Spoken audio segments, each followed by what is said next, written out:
Hi everyone, कैसे हो आप सभी लोग। आई होप आप लोग अच्छे होंगे। मैं हूं राहुल जायसवाल एंड स्वागत करता हूं आप सभी का एक बार फिर हमारे यूट्यूब चैनल JR टॉक्स में।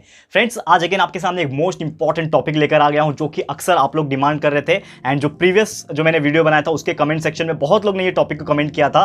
तो ये जो टॉपिक का नाम है फ्रेंड, जैसा कि आपको मैं बता दूं, आपने देख लिया होगा थंबनेल पे, right way to choose multiple choice question answer. ठीक है, तो सबसे जरूरी चीज यहाँ पे, क्योंकि बहुत सारे लोग ने मुझे कमेंट किया था कि सर अभी तो हम लोग का जो एग्जाम चल रहे हैं वो कोविड-19 की वजह से सब MCQ टाइप के क्वेश्चंस आ रहे हैं। करेक्ट है, ये आप लोग भी एग्री करते होंगे कि ज्यादातर जो भी अभी एग्जाम्स हुए, यूनिट टेस्ट की बात कर ले या फिर जो भी आपके टेस्ट स्कूल से करवाए जा रहे होंगे, या फिर अगर आप कॉलेज होंगे, चाहे आप कोई ग्रेजुएशन के स्टूडेंट होंगे, इंजीनियरिंग के स्टूडेंट्स होंगे, तो नॉर्मली हर एक के एग्जाम्स जो होते हैं वो मल्टीपल चॉइस क्वेश्चन हो रहे हैं फिलहाल में, आगे भी होंगे। ठीक है ना, अगर कोविड-19 नहीं भी रहा तो भी कुछ सब्जेक्ट्स ऐसे रहेंगे और आगे जाके जब भी आप कुछ ऐसे प्रिपरेशन वाले एग्जाम्स देते हो, चाहे हम JEE की बात करें, नीट की बात करें, चाहे हम लोग कोई भी जब हम लोग कोई जॉब के लिए प्रिपरेशन करते हैं उसकी बात कर ले, NDA के हो गए, ऐसे बहुत सारे एग्जाम्स है हमारे पास जिसमें मल्टीपल चॉइस क्वेश्चन आते हैं। तो ये जो टॉपिक है बहुत सारे स्टूडेंट्स के रिकमेंडेशन के बाद एंड मैंने भी इसके ऊपर बहुत सोचा कि क्यों ना इसके ऊपर एक वीडियो बनाया जाए जिसमें मैं आपको कुछ स्ट्रैटेजीज बताऊंगा कि किस तरह से हम लोग कोई भी मल्टीपल चॉइस क्वेश्चन के आंसर को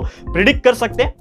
सबसे पहले आपको मैं ये बताऊंगा कि क्या है प्रॉपर तरीका मल्टीपल चॉइस क्वेश्चन को आंसर करने का, एंड उसके बाद आपको कुछ ऐसा मेथड बताऊंगा जिससे आप प्रिडिक्ट कर पाओगे, यानी कि तुक्का बोलते हैं ना हम लोग, तो तुक्का लगा जाओगे। इससे कोई भी, मैं किसी भी चीज को यहाँ पे प्रमोट नहीं कर रहा हूं कि हम चीटिंग को प्रमोट कर रहे हैं या फिर कुछ भी ऐसा, कुछ भी हम प्रमोट नहीं कर रहे, लेकिन नॉर्मली आपको मैं क्यों बता रहा हूं, क्योंकि बहुत सारे ऐसे कंडीशंस आ जाते हैं जिसमें सच में हमको कुछ भी नहीं आता है, आंसर्स नहीं आते, कुछ ऐसे हार्ड क्वेश्चन आ जाते हैं, तो आप क्या कर सकते हो जिसमें आपका चांसेस हो जाए कि आप जो भी आंसर सिलेक्ट करोगे वो आपके राइट हो जाए। ठीक है, तो दोनों बात करेंगे। सबसे पहली बात, जैसे कि आपको पता है कि हमारा जो चैनल है आप लोग के लिए हम ऐसे ही मोटिवेशनल वीडियोस प्लस आपके कुछ ऐसे वीडियोस जो आपके एग्जाम्स में आपको हेल्प करते हैं, कुछ स्ट्रैटेजीज होते हैं, प्रिपरेशन स्ट्रैटेजीज हो गए, साथ ही में आपके कुछ इंस्पिरेशनल वीडियोस हो गए, एग्जाम रिलेटेड हो गए, करियर गाइडेंस के ऊपर, ये सभी वीडियोस आपको हमारे चैनल पे मिलते हैं। तो अगर आपने अभी तक चैनल को सब्सक्राइब नहीं किया है तो फटाफट से चैनल को सब्सक्राइब कर देना। साथ ही में अगर आपको ये वीडियो थोड़ा भी पसंद आएगा, वीडियो को जरूर से लाइक कर देना। ठीक है फ्रेंड्स, तो शुरुआत करते हैं हमारी आज के वीडियो की। सबसे पहली बात, आपको कुछ इंपॉर्टेंट टिप्स बताने जा रहा हूं। तो टिप नंबर 1 ये है, जब भी आपको अपना क्वेश्चन पेपर मिलेगा, यानी कि जब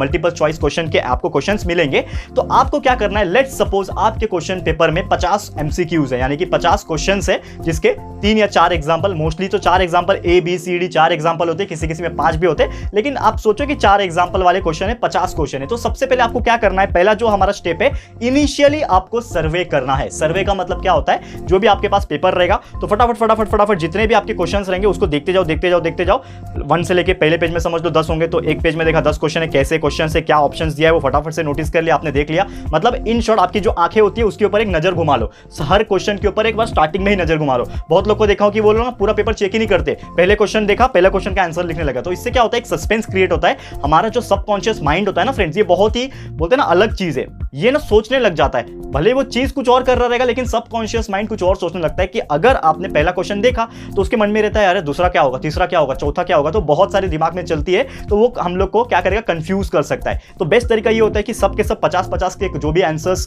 आई मीन टू से जो भी क्वेश्चंस रहेंगे मल्टीपल चॉइस क्वेश्चन के, वो आप एक बार देख लो।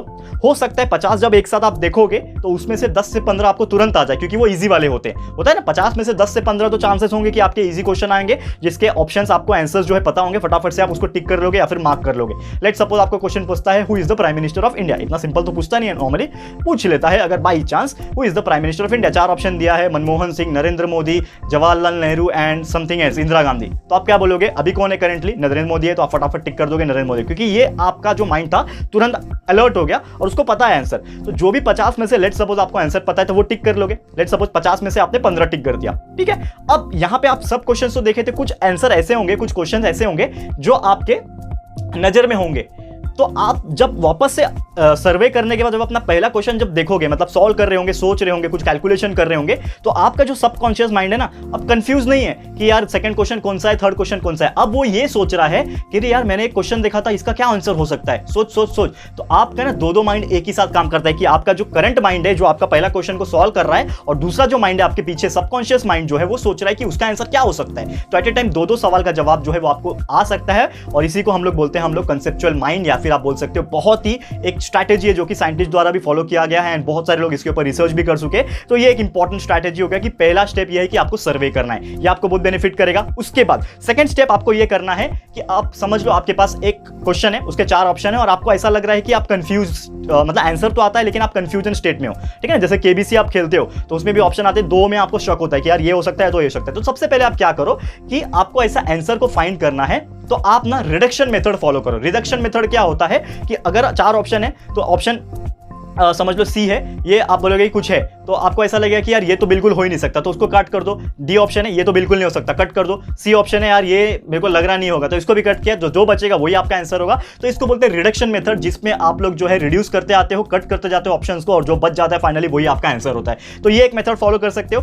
थर्ड मेथड आपको बता दूं, सबसे पहली बात कि जो क्वेश्चन पूछता है, जैसे कि न्यूमेरिकल वाले कुछ क्वेश्चन है, ठीक है, तो जो क्वेश्चन पूछा जाता है उसमें आप लोग को ये चीज दिखता है कि जो भी क्वेश्चंस पूछा रहेगा उसमें यूनिट होता है। Let's suppose 25 centimetre square, square का समथिंग कुछ दिया है तो उसका दे दिया है 25 सेंटीमीटर स्क्वायर, स्क्वायर सेंटीमीटर दिया है, और यूनिट में हर जगह मीटर दिया है, कुछ और दिया है, वॉल्यूम दिया है, लीटर दिया है। तो आपको तुरंत क्लिक हो जाएगा कि अगर क्वेश्चन में मेरा सेंटीमीटर स्क्वायर है, इसका मतलब मेरा जो आंसर रहेगा वो भी सेंटीमीटर स्क्वायर में आने का 99% चांसेस है। 1% बहुत ही अलग पेपर बनता है, रेयर पेपर बनता है, तो ऐसा कन्वर्ट करके दे देते हैं वो लोग, अदरवाइज नहीं आता है। तो 100% में से 99% चांसेस यही रहेगा कि जो क्वेश्चन में आपका यूनिट होता है, सेंटीमीटर, मीटर, जो भी रहेगा वही आंसर में होगा, तो आपका वही आंसर होगा, तो आप उसको टिक करके आ सकते हो। ये हमारा तीसरा मेथड था। चौथा मेथड आपको मैं बता दूं कि अगर आप लोग कुछ कैलकुलेशन करते हो, लेट्स सपोज न्यूमेरिकल वाला क्वेश्चन है, कुछ कैलकुलेशन वाला क्वेश्चन है, एंड जब भी आप उसको सॉल्व करते हो तो लेट्स सपोज आपका एक आंसर आ रहा है, आप पहले उसको सॉल्व करके आंसर निकाल लो। जो भी आपका आंसर आएगा उसको अपने चारों ऑप्शन से कंपेयर करो, जो सबसे क्लोज वन रहेगा। लेट्स सपोज आपका जो आंसर आ रहा है वो आपका आ रहा है 10.5, ठीक है, लेकिन आपके ऑप्शंस में एक ऑप्शन है 11, एक ऑप्शन है 12, दूसरा ऑप्शन है 13 और 14, 4 ऑप्शन है। तो सबसे नजदीक में क्या आ रहा है, 10.5 आपका अगर आंसर आ रहा है तो सबसे नजदीक में लगभग 11 है, तो आपका जो 11 होगा वो आपका करेक्ट आंसर होगा। 99% चांसेस है। 1% एरर आपकी भी हो सकती है, क्योंकि आपने अगर कैलकुलेशन ही गलत किया है तो कुछ प्रॉब्लम नहीं है, मतलब कुछ भी हो सकता है, ठीक है। बट ये टेक्निक जो है आप लोग को बहुत ज्यादा कारगर साबित होने वाली है, करके देखना दोस्तों। तो ये 4 पॉइंट्स हो गए। यहां पे 5वां पॉइंट में ये बोलूंगा कि आपका कुछ वर्ड्स ऐसे होते हैं जो सिमिलर होते हैं, जैसे क्वेश्चंस में कुछ वर्ड सिमिलर है तो आंसर में भी कुछ वर्ड्स जो होंगे सिमिलर होंगे, तो ऐसे टाइप के क्वेश्चंस का भी आंसर वही होता है। तो ये 5वां मेरा टिप्स था। अब मैं बात करता हूं दोस्तों, जो मैं आपको बताने वाला था, मैंने स्टार्टिंग में बोला कि ये कुछ टिप्स, इंपॉर्टेंट टिप्स बताने के बाद में कुछ ऐसा प्रिडिक्शन मेथड बताऊंगा, यानी कि तुक्केबाजी जो बोलते हैं हम लोग, तुक्का लगाते हैं जय माता दी करके। तो बहुत सारे लोग क्या करते हैं कि option A B B B B C C C C ऐसा करके आते हैं, ऐसा कुछ नहीं होता। कुछ लोग तो पैटर्न बना के आते हैं, ए रहेगा, सेकंड वाले में बी, थर्ड वाले में सी, फोर्थ वाले में डी, फिर फिफ्थ में C B A B C D D B C है, ऐसा करके आते हैं। तो ये बिल्कुल गलत टेक्निक है, कोई भी एग्जामिनर ऐसा सेट नहीं करता है पेपर को, ठीक है। तो उसको सॉल्व कैसे करना है आपको, सबसे पहली बात अगर मैं आपको बता दूं कि अगर नॉर्मली आपके क्वेश्चन में, ठीक है ना, आपके पास क्वेश्चन है तो अगर प्रिडिक्शन आपको करना है, यानी कि अगर तुक्केबाजी करनी है तो आप प्रॉपर तरीके से करो। जैसे बोलते हैं ना कि हम लोग तुक्का भी दिमाग लगा के करेंगे तो हो सकता है वो चांस जो है राइट जाए। जैसे कि हम लोग कोई भी केबीसी में कुछ क्वेश्चन पूछता है या फिर कोई भी ऐसे क्विज में कुछ क्वेश्चन पूछते हैं और उसका आंसर हमें नहीं आता है, तो हम लोग अंदाज लगा के तुक्का मारते हैं। तो कुछ भी तुक्का नहीं मारते, रैंडमली नहीं मारते, हम लोग थोड़ा सोचते हैं कि यार ये हो सकता है तो चलो मैं इसको टिक करता हूं। तो ऐसे ही आपको सोचना है कि हाँ ये आंसर हो सकता है, कहीं पे तो पढ़ा था, रिकॉल करो, रीमेमोराइज करो, रिकॉल करो, बहुत ताकत होती है दिमाग में, कहां देखा है, किधर देखा है, ऐसा टाइप का क्वेश्चन वो याद करो, याद आ गया तो आपका आंसर करेक्ट हो जाएगा। दूसरा मेथड ये है,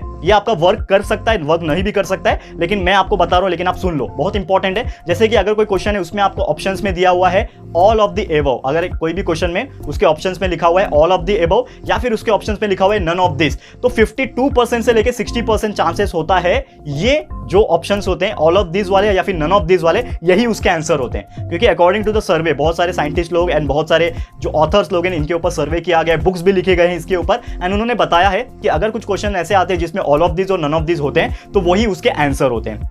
लेकिन ये कितना परसेंट हो सकता है, 60% मैक्सिमम केसेस में हो सकता है, 40% गलत भी हो सकता है। तो हमेशा ये नहीं करना है, लेकिन अपने हिसाब से सोच के अगर कुछ भी ऑप्शन नहीं बचा कि कुछ नहीं आ रहा है, कुछ नहीं कर सकते, तो ये आप जो तुक्के वाला मेथड है फॉलो कर सकते हो, आपको शायद से थोड़ी हेल्प मिल सकती है, ठीक है। मैं प्रमोट नहीं कर रहा हूं यहाँ पे, आपकी मेहनत है, आपकी मर्जी है, बहुत मेहनत करने के बाद ही आप आगे बढ़ते हो। तो ये सब चीज कब करना, जब आपको बिल्कुल ही कुछ चारा ना बचे तभी करना। एक और लास्ट यहाँ पे टिप्स में देना चाहूंगा। नॉर्मली क्या होता है कि जब हम लोग को कुछ आता नहीं और आपके सामने ऑप्शन है चारों और उसमें ऑल ऑफ दिस और नन ऑफ दिस भी कुछ नहीं है, तो नॉर्मली नॉर्मली क्या होता है कि जो एग्जाम सेटर होता है, जो पेपर बनाता है ये सब चीज, तो नॉर्मली ऐसा माना गया है अकॉर्डिंग टू सर्वे कि जो ऑप्शन बी होता है उसका लगभग 28% चांसेस होता है करेक्ट होने का। ऑप्शन चारों में से ए बी सी डी 4 अगर ऑप्शन है आपके पास, तो ऑप्शन बी जो होता है उसका 28% चांसेस होता है कि वही उसका आंसर है, और ऑप्शन सी जो है उसका 25% चांसेस होता है कि वो है। तो 28 + 25 यहां पे सीधा सीधा आपको देख सकते हो कि 53 हो गए। तो लगभग आधा से आधा चांसेस यही होता है कि ये ऑप्शन बी और सी में हो जाए, लेकिन फिर भी 53 चले गए तो भी 47 बच रहे हैं ए और डी में,